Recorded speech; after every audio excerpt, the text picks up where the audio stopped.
बोला बोला.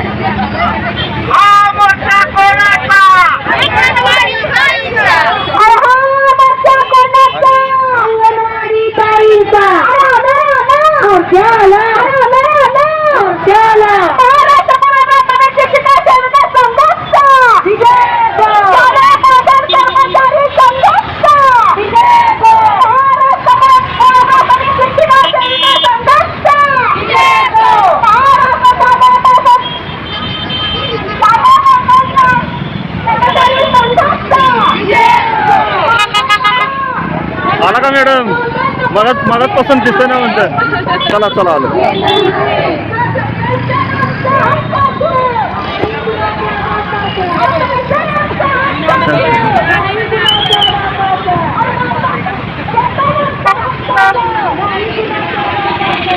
ठीक मॅडम. हो हो चला आलो.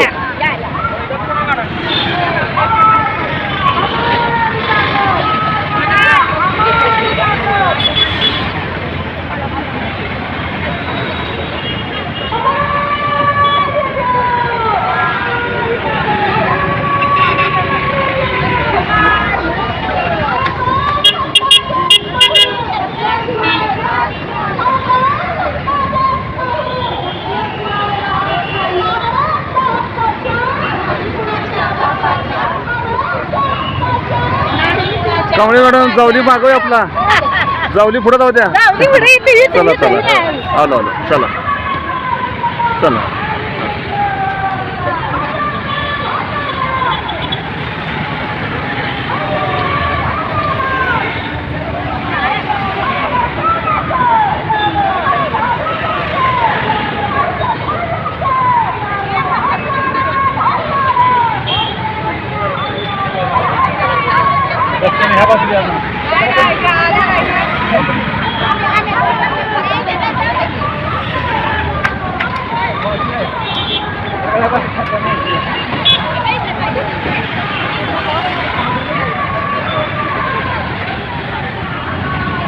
आम्ही दिसतोय ना. सगळं घेतलं तुम्हाला.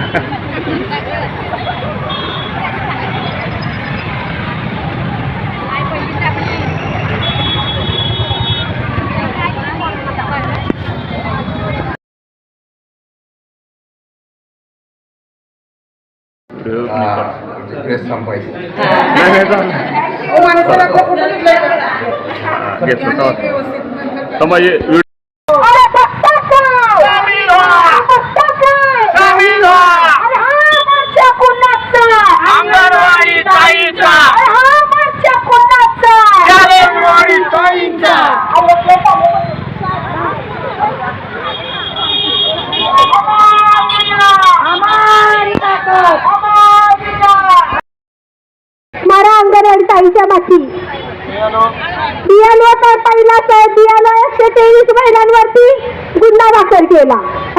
आणि अंगणवाडीची ताई काम मागायला गेली. प्रशासन म्हणतं नाही आता काम नाही. म्हणजे हा काय चाललाय? माकडा बोकडाचा खेळ चाललाय. तू कर मारल्यासारखं मी करतो रडल्यासारखं. बरोबर आहे. प्रशासन काय करतं? ICDSच्या खांद्यावरती बंदूक ठेवते. प्रशासन स्वतः वाकडं होत नाही. ICDSच्या खांद्यावर बंदूक ठेवते. ICDPAला म्हणताय का काही जवळ. आणि स्वतःची आई लेकरू असेल का? लक्षात घ्या. आपण कर्मचारी कोणाचे? CDPAचे आहे. अरे BLO हे काम राष्ट्रीय काम आहे. मदत करू पण दादागिऱ्या करून जमणार नाही. बरोबर आहे. दादागिऱ्या करून जमणार नाही. मदत ना हा करू. राष्ट्रीय कामात सगळ्या सेविका मदतीस करतील.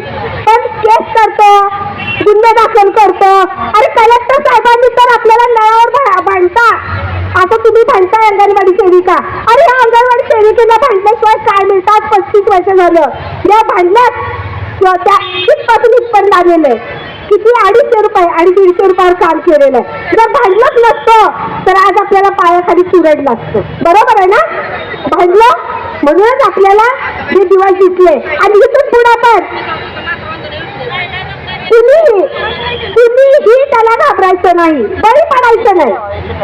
एकी करायची. 13 ते 14 वर्ष झालं कुठलीही वाढ घोषित केलेली नाहीये. आणि आता जे मानधन येत होतं ते बी मानधन 2 महिने झालं माझ्या महिलांच्या अकाउंटवर टाकलेलं नाही का? तर कार्यप्रणाली. अरे ह्यांनी तर माकडाचा खेळ लावलाय. कशाचा? माकडाचा. त्या झाडावर उडी ना त्या झाडावर जा, त्या झाडावर उडी ना त्या झाडावर जा. म्हणजे जर केंद्राचं मानधन राज्याला येत होतं आणि राज्याकडून ते जर आपल्याला हे होत होते डेबिट होत होतं, काय फरक पडत होता? 4,500 रुपये मानधन देतात, जसं काय अंगणवाडी ताईला ₹1,00,000 पगार देतो. बरोबर आहे. आता एक प्रणाली होती, दुसरी प्रणाली चालू केली. अरे म्हणजे काय चालवलंय काय सरकारने? आणि हे चालवलंय सरकारने तर कशासाठी चालवलं माहिती का तुम्हाला? आपली अक्की म्हणून. बघा माझा एक पॉइंट लक्षात ठेवा. आज आपले पठाण सर गेलेले 2 वर्ष होतील आपल्याला आता, बरोबर ना? 2 वर्ष ह्या फेब्रुवारी 17ला 2 वर्ष होतील. मरेपर्यंत ती तारीख विसरणार नाही, बरोबर ना? पठाणकर होते त्यावेळेस महिन्याला 1 मोर्चा, कमीत कमी 9 मोर्चे वर्षाचे होत होते. तेव्हा साहजिक होतं महिलांना वेळ मिळत नव्हता. पण आता वर्षातून आज नवीन राजा, नवीन नियम, नवीन भैयाने तुमची गळ केली, ती संघटनेचा अंगलट आलेली. नदी भैया काय बोलले? प्रत्येक महिन्याला काम असते, जाऊ दे एवढे मोर्चे नको, एवढा त्रास द्यायला नको. अरे वर्षातून 2 मोर्चे का जड आहेत का? आहेत का जड? आज जरा मला जास्त नाही, जास्त म्हणजे बुरावून जाऊ नका. फक्त मला 70% समाधान वाटते. अजून 30% समाधान नाही. अजून 30% महिला अंगणवाडीच्या घरी आहेत. 70% महिला अंगणवाडीच्या आल्या नाही, 70% आलेले.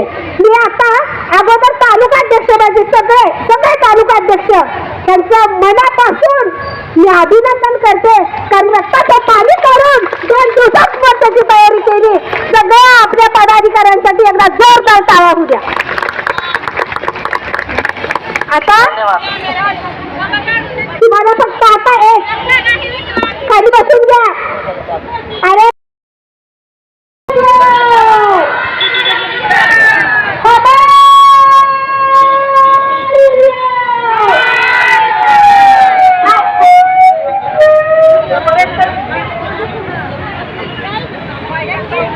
बसू द्या, बसा इकडे सावलीला बसून घ्या, खाली बस.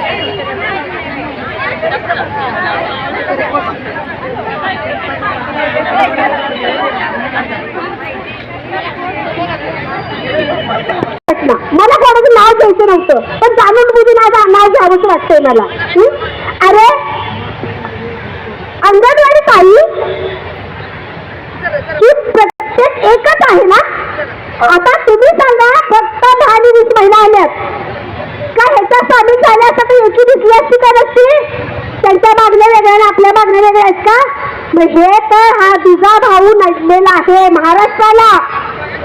त्यांच्यामुळे आपल्याला हे होत आहे. तर आता एक लक्षात ठेवा, चांगलं काय वाईट काय हे तरी कळू. आता हे मातृवंदनाने वेळ लावलेलं आहे, बरोबर आहे? मातृवंदनाने डोकं फिरवलेलं आहे. मातृवंदनाचं तुम्हाला काय सांगितलं होतं? संघटनेचं ऐकायचं नाही. पहिला प्रश्न माझा, संघटनेचं ऐकायचं नाही. जिल्हा ग्रुपला काय मेसेज टाकला होता? स्वतः तुम्ही ऑफलाईन भरा. काय सांगितलं होतं? ऑफलाईन आणि ऑनलाईन समजतं तुम्हाला? समजतं. मग तुम्ही ऑनलाईन भरायला का तडपडता? का प्रोफाईल डाउनलोड करून घेता? येतं तुम्हाला? येतं का? नाही आलं तर हिच्याकडनं भरून घ्या. का म्हणलं असं? अरे मला काय म्हणायचंय, 13,800 रुपये पगार आहे. 300 रुपये सॉरी, बरोबर ना? त्यात समाधान माना आणि लढाईला महत्व द्या. अरे तुम्ही पैशासाठी कामं करत बसला तर ICDS सगळा फायदा घेते. हाय गरज महिलांना गरज आहे पैशाची. कशाची? पैशाची गरज आहे महिलांना. करतात महिला. कोण नाही घावलं, चला अंगणवाडीला. कोण नाही घावलं, चला अंगणवाडी बाईकडं. काय बघा सततच नाचायचं तिला? हा, तिच्या नाचीला का विचार करतं का कोण? करतं का? पैसे का बोलला तुम्हाला? प्रपंच नाही का आपल्याला? मग का आम्हाला विरोध करा. प्रत्येकीनं ठाम सांगते का आम्हाला विरोध करा. व्हायचं असेल ते होईल. केलं कमी रानात जाऊन कामं करू. पण असली हमालकी नको. इंग्रजांचं राज्य नको आहे, आपल्याला छत्रपतींचं राज्य पाहिजे. बरोबर ना? छत्रपतींच्या राज्यात महिलांना किती किंमत होती आणि ह्यांच्या राज्यात काय आहे? चिडून घेतलंय. मग ह्याचा विचार तुम्ही केला पाहिजे. महिलांनी स्वतःच हित कुठं आहे ते शोधलं. जर पठाणसाळाचा वारसा पुढे सगळ्यांना चालवायचा असेल तर नदी भैयांना साथ देणं गरजेचं आहे. आज आम्ही दोघी बहिणी त्यांच्या पाठीमागे उभं राहिलेले, तुम्हालाही त्यांच्या पाठीमागे उभं राहावं लागेल जर तुमचा अन्याय नको असेल तर. आणि जर अन्याय पाहिजे असेल तर त्यांना सांगते, भैया तुमची वकिली तुम्ही बघा, आम्ही सेविका आमचं आम्ही बघतो. जर महिलांनी याची केली, जर महिला एकत्र आल्या तर ही संघटना राहू शकेल. आणि पठाण सरांचं कसं होतं, पूर्ण वाहून घेतलेलं होतं. त्या पोराचं आयुष्य आताशी चालू झालेलं आहे, तर ते आज आपल्याला ते साथ देत आहे. हेच आपण त्यांचे आभार मानले पाहिजेत, पठाण सरांचे मानले पाहिजेत अगोदर. बरोबर आहे? तर आता हे बघा, मी एकच सांगते तुम्हाला, एक विनंती आहे. आपल्या संघटनेच्या ग्रुपवर जो मेसेज पडेल त्या मेसेजची अंमलबजावणी कोणी केली पाहिजे? कोणी केली पाहिजे? केली पाहिजे ना? केली पाहिजे नाही म्हणजे नाही. बरोबर ना? आणि करायचं म्हणजे करायचं. आज केलं तर उद्या माती पडणार, आज नाही केलं तर त्याला काहीतरी दिशा मिळणार. हा, हे माझं वाक्य. हे जर वाक्य जेव्हा लक्षात ठेवाल तेव्हा सगळं होईल. तुम्हाला माहिती आहे, तिथं ह्या जागेवरती पठाण सर असताना मी काय सांगितलं होतं? लाडकी नाही, पठाण सर नव्हते, सॉरी, नजीम भैयांच्या काळात पहिला मोर्चा पठाण सर गेले होते. लाडक्या बहिणीचा फॉर्म कुणी भरू नका बघा. अरे सेविकेने भरला, पण मदतनीसला पाण्याचा टाकीव जाऊन भरला. रेंज नाही, पाण्याचा टाकीव बसली 5व्या माळ्यावरती जाऊन, पण फॉर्म भरला. आता मेलं कोण? अन्याय कुणावर झाला? मदतनीसांवर. मदतनीस ताईंना एक रिक्वेस्ट आहे माझी, हा, पुढे पुढे करू नका, कुणीच पुढे पुढे करू नका. बरोबर ना? सेविका करते ना, बुडली तर तिला पगार थोडा जास्त आहे, पण मदतनीसला पगार काय आहे? कष्ट करून घेतलं, सोडला तर कधीतरी पोगायचा मला भरून ते फार. बरोबर ना? केलं जीवाचा आघात, हे तांडव करून केलं, झाला उपयोग. एका माझ्या मदतनीचे 5,000 7,000 हजार बुडाले. म्हणजे शासनानं काय केलं? तोंडाला पान पुसले. दुसरी गोष्ट, कोविड काळात जीवाची काळजी न लावता आपण काम केलं. किती वर्ष केलं? 2 वर्ष. 24 महिन्याचं काम केलंय. 24 महिन्यात 6,000 रुपये मिळाले, 23,000 बाकी आहे.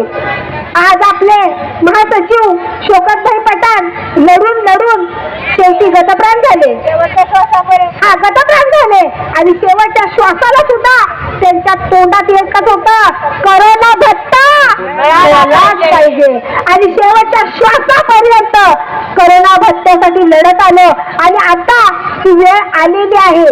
आज महाराष्ट्र राज्याने कृती समितीने तो निर्णय घेतलेला आहे की 15 वित्त आयोगातून कोविड भत्ता 18 नाही 15 नाही तब्बल 23,000 रुपये अदा करावे. हा विजय कोणाचा आहे? कोणाचा आहे? संघटनेचा. कुणाचा? कुठल्या संघटनेचा? जर महाराष्ट्रात वडून धरला असेल तर महाराष्ट्र पूर्व प्राथमिक शिक्षिका सेविका संघटनेच्या महासचिवानं उद्या 6 दिवसाचं उपोषण केलं. त्या 3 दिवस मी उपोषणाला होती. कालते बसू नको मरशील, कालते बसू नको मरशील तू, असा अर्धा दिवस मला शिव्या देत होते. नाही सर त्याच्याशिवाय मिळणार नाही, नाही सर त्याच्याशिवाय मिळणार नाही. मी शेवटी पठाण सरांची कन्या आहे. बरोबर?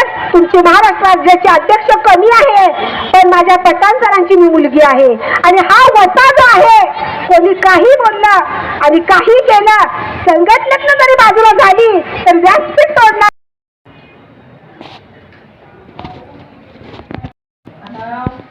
थांबले आपल्या झेडपीकडनं थांबलायचं. हा. आणि प्रोत्साहन भत्त्याचं काहीच कळत नाही म्हणजे महिलांना बाबा जिल्ह्याला तसं त्याचं काही येत नाही का अगोदर माहिती नाही म्हणजे ज्या टाइमला रिअल टाइम तुमच्याकडे कळतंय ना.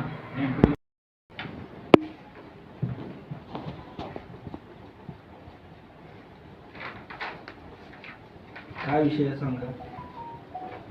देशव्यापी आंदोलन आहे त्याच्या संदर्भात एक निवेदन आहे म्हणजे ते फक्त पोचवायचं तरी मुद्दे काम- सांगा मुद्दे. मुद्दे कोरोना भत्ता पोचवायचं अद्यापही- काम तसं नसतं एवढं. मग हा. पोस्टानं पण जाईल ना नाही मॅडम? नाही नाही म्हणजे तुमच्या थ्रू गेलं तर तुमच्याकडनं पोस्टानं पण चालणार जाईल. ना. आता मला सांगा तुम्ही एवढे खर्च करून आला हो तर पोस्टानं पाठवायचं. असं नाही हो सर. बरोबर. मग त्याला तुम्ही काय- वाहिनं- तुमच्याकडनं गेलं त्याला व्याज मिळेल, हा, सर. तुम्ही तो वाहिनं मधला म्हटल्यानंतर शासनाने